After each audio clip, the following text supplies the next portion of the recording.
You are here because right now, as your eyes scan these words, a conversation is happening inside you.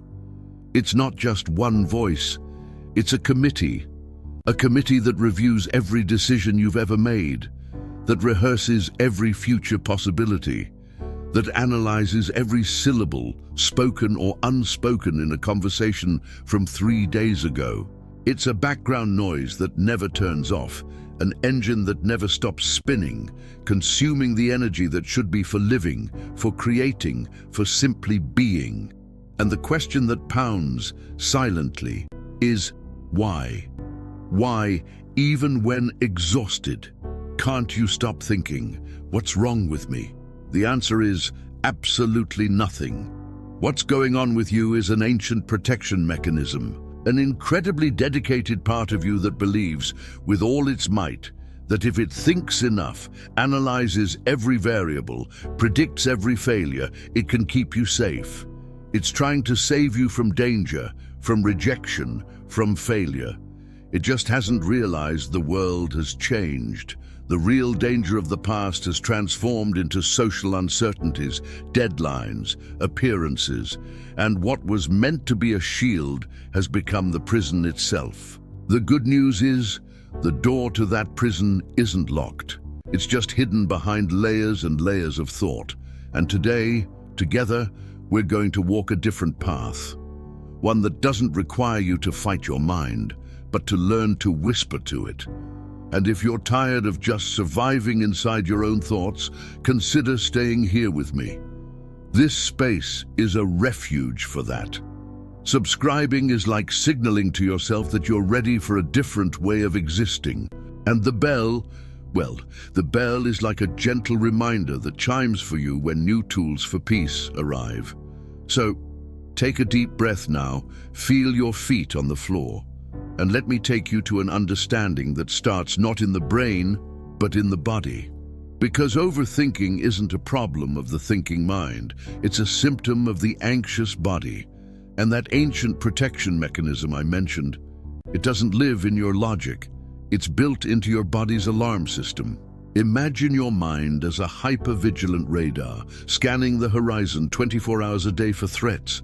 Every faster heartbeat, every flutter in your stomach is interpreted by this radar as a code-red signal. Something's wrong, it screams. And then the committee is urgently convened. The mind starts searching in the files of the past and the projections of the future for a justification for this physical sensation. My heart is racing. Why? Is it that message they haven't replied to? I must have offended someone. Let me mentally review every word I said in the meeting. What if this costs me my job? What if I run out of money? See what happened. A legitimate, passing physical sensation was hijacked by the thought mechanism, and it, trying to be helpful, began weaving a story, a catastrophic narrative, to make sense of that internal agitation. And this is where almost everyone gets lost. We believe the story. We start debating with the story, trying to solve the story. But the story isn't real. It's a desperate attempt to explain a biochemical storm. The first step to breaking the cycle, then, is this radical shift in focus. Don't ask, why am I thinking this? Ask, where in my body do I feel this anxiety?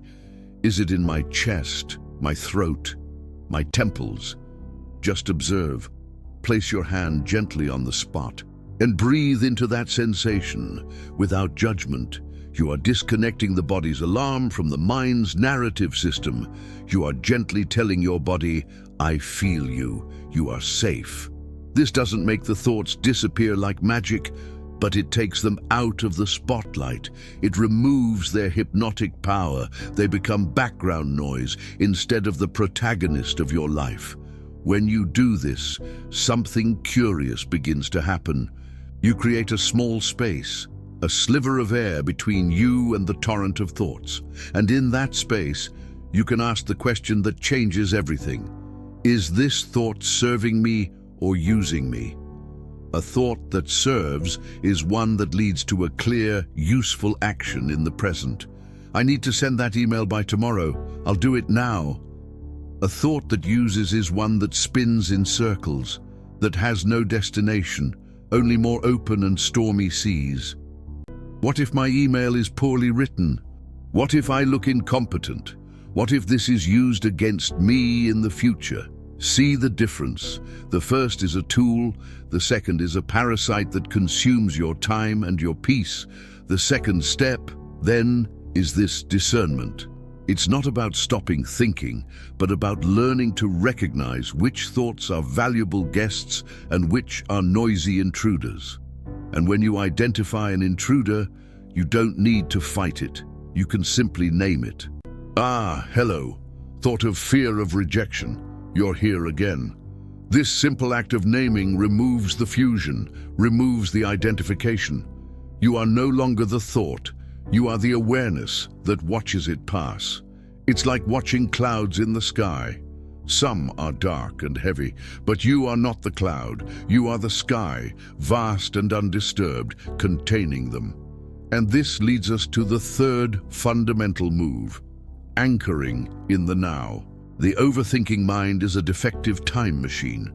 It travels to the past with the file of my greatest shames and to the future with the complete catalogue of everything that could go wrong. And the present, the only place where life actually happens, lies deserted, empty. So how do we bring this mind back home? Through the senses. Right now, wherever you are, do this with me. Pause and find 3 things you can see. Don't just name them, see them. The texture, the color, the shape. Now 2 sounds you can hear, the farthest one, the closest one, and finally, 1 physical sensation you can feel. The fabric of your clothes on your skin, the air temperature, the weight of your body in the chair. You just performed a small miracle. You hijacked your attention from the mental theater and brought it into the sensory, tangible, undeniable reality of the present moment. This is the most powerful antidote to the spiral. Anxiety cannot breathe in the now. It needs the past and the future to survive. By anchoring yourself in your senses, you are depriving it of fuel. But there is a 4th step, one many people skip because it seems counterintuitive. It's the step of compassionate acceptance of the worst-case scenario. We overthink because we are afraid the worst will happen, and we spend all our mental energy trying to avoid this ghost. The paradoxical technique is, invite the ghost to sit down. Ask it, okay, what if the worst-case scenario, the one I fear so much, actually happens? Then what? And follow the chain of events to the end. I'll lose my job. Then I'll update my resume. I might go through a tight period. I'll ask for help. I'll look for other opportunities. Maybe I'll find something different. Do you see? When you face the monster in the eyes, it loses its frightening power. You realize that even in the worst-case scenario, you are still alive. You will still have resources. You will still be you. This is not a practice of pessimism, but of courage.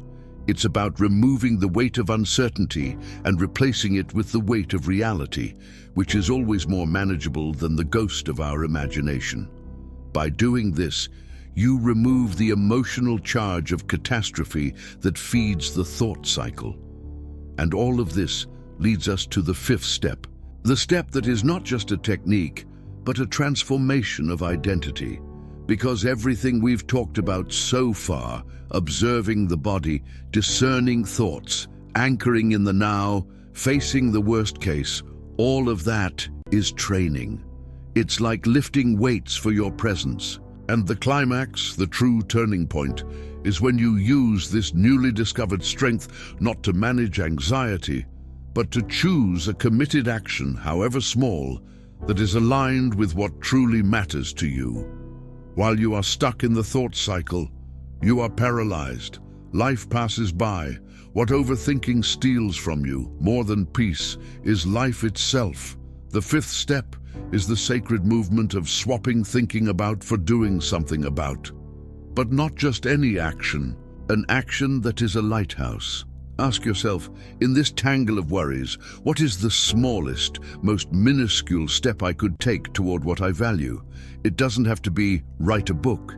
It can be write a sentence. It doesn't have to be fix my career. It can be update one line on my LinkedIn. What matters is not the magnitude, but the direction. And here is the secret that will echo inside you.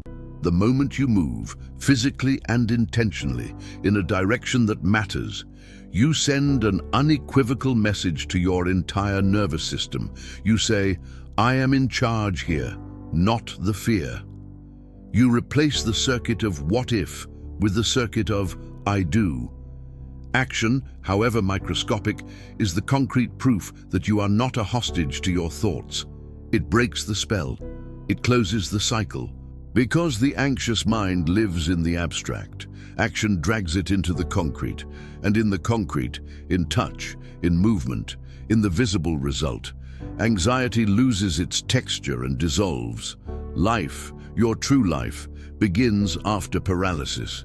It's waiting for you on the other side of action, not in the grandiose action, but in the courageous action, the action you take even while the entire committee is screaming. When you do this, you are not just breaking a cycle. You are rewriting your story, from victim of your thoughts to author of your life, one tiny step at a time. And so, the noise begins to quiet, not because you silenced it by force, but because you stopped feeding it with your paralyzed attention. You traded the infinite debate for life, limited, imperfect, and beautiful. You discovered that the answer to overthinking was never to think more, it was to live more. And if this moment made sense to you, if you feel you've finally seen the cycle not as a flaw, but as a pattern that can be undone, then there is a next place to go.